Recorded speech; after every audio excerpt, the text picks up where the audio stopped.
Welcome, everyone, to the NoDQ.com live recap of AEW Dynamite for February 4th, 2026.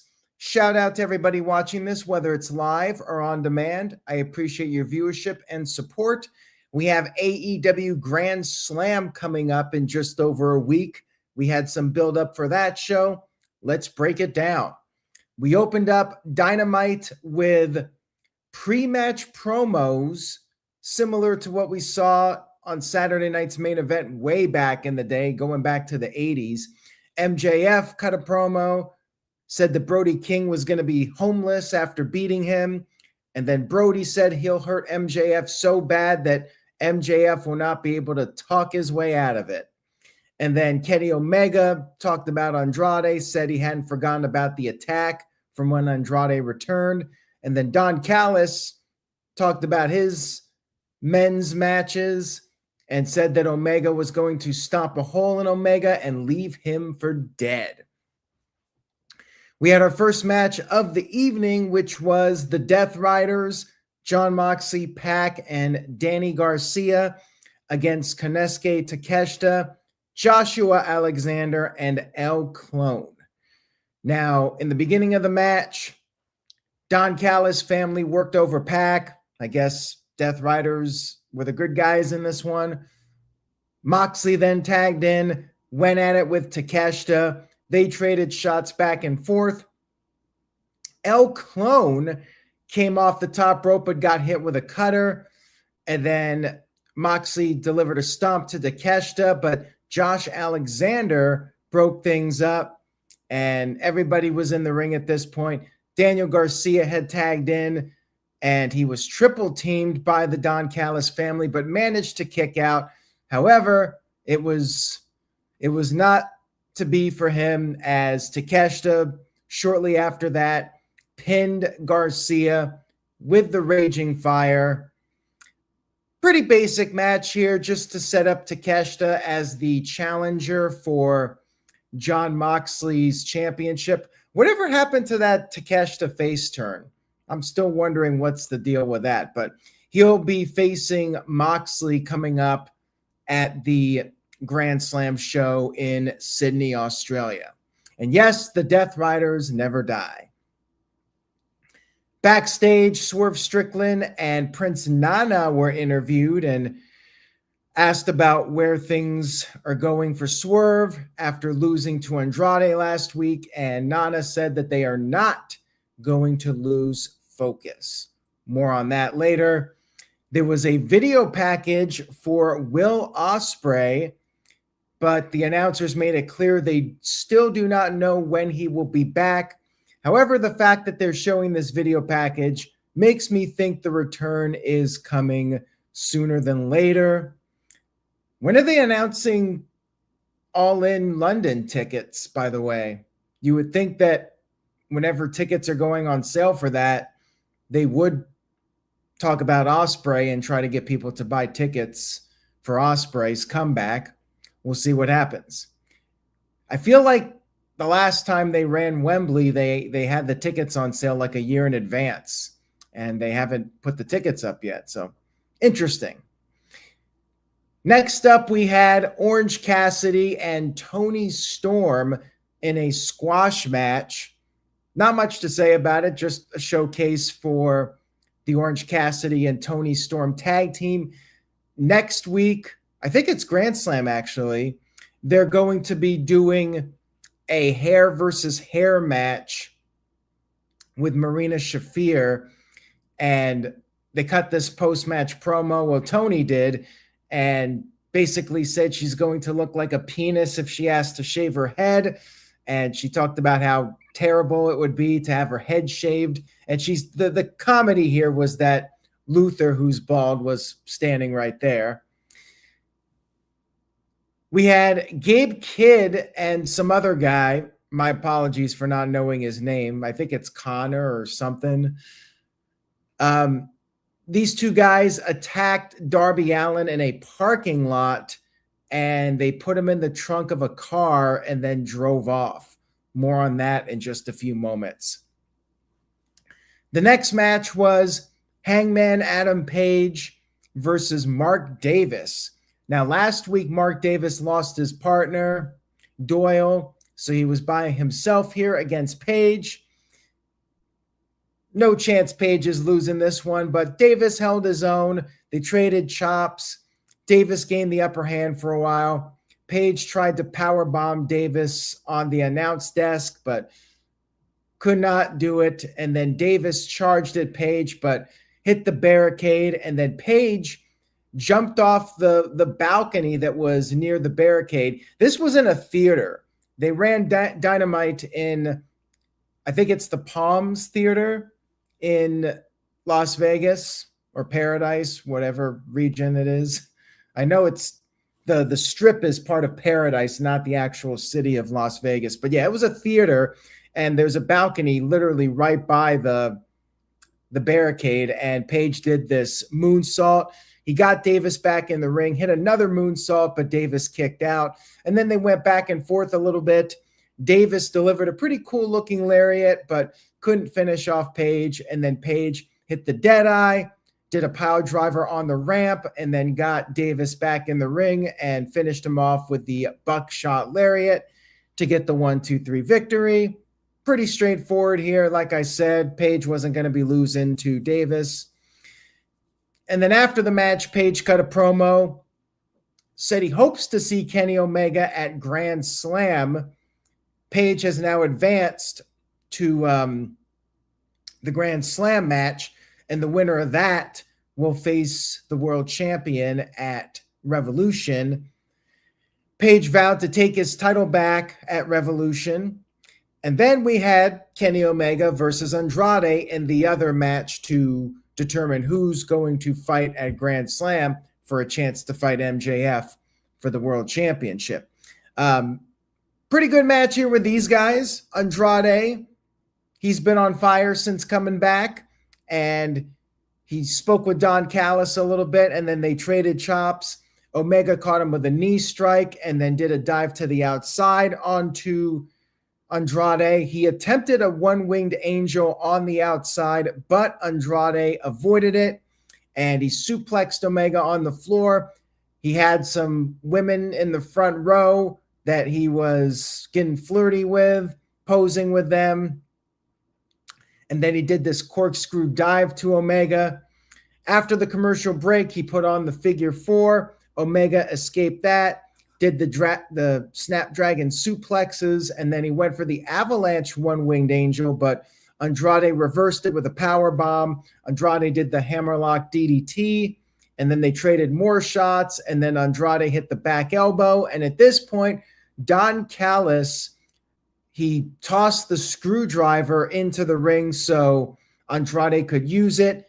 Callis distracted the referee. Swerve came down. Swerve was on a mission here. He was focused, and he prevented Andrade from using the screwdriver. However, the referee saw Swerve and was wondering what the hell was going on. And this allowed Andrade to give Omega a low blow. And then Andrade got the 1-2-3 victory to advance in this little mini tournament and face Hangman Page at Grand Slam. So either Page or Andrade will face the world champion at Revolution.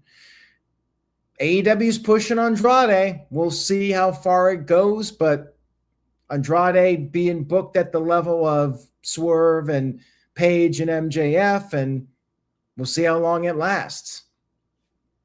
Very good match here, though, with these guys. And, you know, the finish was your usual shenanigans. So, yeah, Andrade advances, and he will face Page. Now, my gut feeling is Andrade will not be beating Page.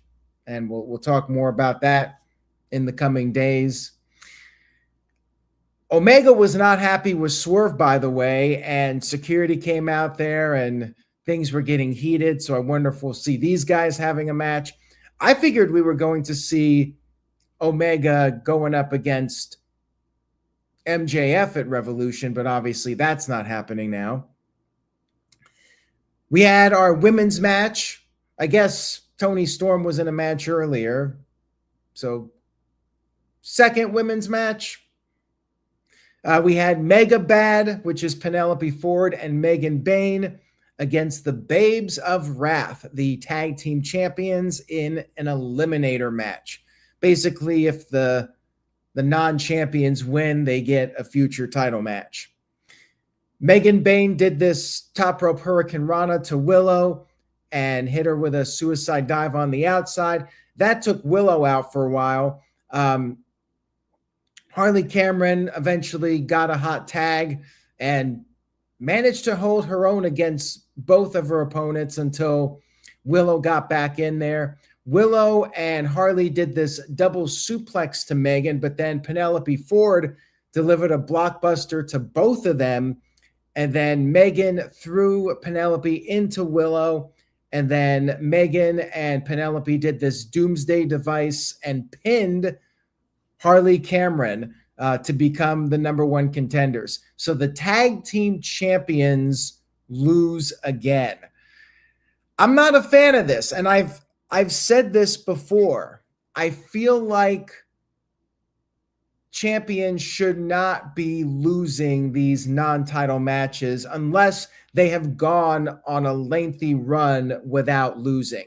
You just crowned these champions like 2 months ago, and the Babes of Wrath have already lost a couple of matches since becoming tag team champions, and now they lose again in a non-title match. So basically they lose every non-title match that they're in. Like, you should protect your champions. Find another way to build up number one contenders without making your champions look weak. I'm not a fan of this booking. I don't like when WWE does it, and they've done it a lot with their women's tag division. And, well, people don't really care about the women's tag division that much in WWE. So I'm not a fan of this, making Willow and Harley lose all these matches when the titles are not on the line.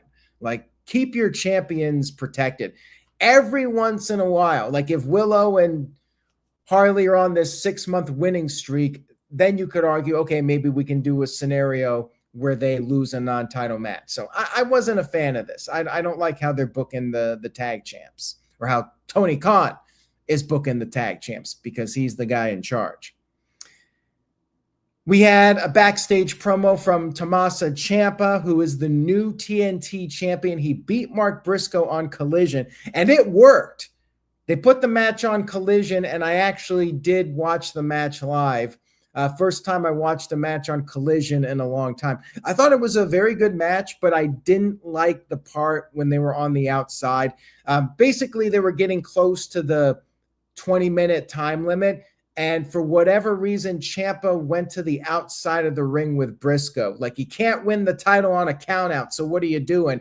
Then he throws Briscoe back in the ring, but instead of going after him, he stands on a table that was set up and is posing, and then he turns around, and Briscoe had this time to climb up to the top and jump to the outside on Ciampa. And Ciampa's just standing there like an idiot waiting for the catch. And you know, we got like 2 minutes left in the match, and Ciampa somehow still managed to win. But I didn't like that ending sequence. I thought Ciampa looked like a complete dumbass.